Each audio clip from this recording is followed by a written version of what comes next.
Korkma bir şey yok. Her şeyi.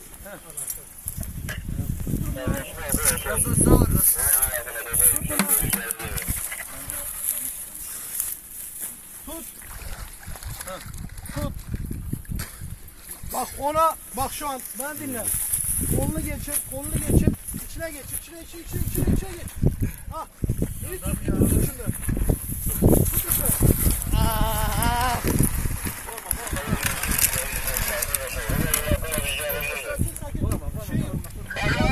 Arkadaşlar.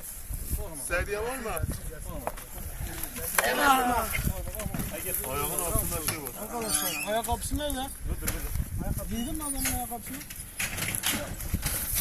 Yerinde bir ağrı var mı? Ayaklarında, sırtında. O şu an Bir şey yok.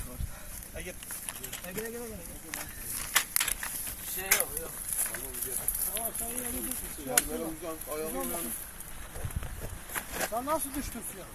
Ben tek ayaklarımı şey yapacaktı. Biraz üstte koy. Değil mi? Sen falan yuttun mu? Ha? Hayır. Hiç su yutmadın mı? Suyu falan çıkarak içeride. Kafanı Yani bir tanesini yıkar. Ve kaldırak bir de dayı. Alo. Evet işte. Düşmüş. He bu üstünü şey yapalım. Hadi, hadi. Örtüsü çekeriz. Babam. Abi kenarlarına bir yardımcı olun. İyi tut hadi ön tarafı boş hadi. Hangi hastaneye gidiyoruz? 1, 2, 3. Hastaneye gidiyor muyuz? هاي أصلا عجة معمول دقيقة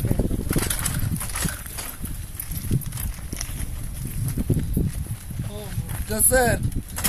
Geli be acele etme.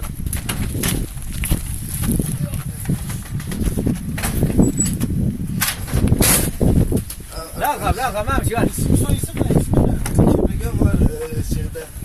اسمك شنو اسمك؟ O üstü kimliğin kimde? Monta mı?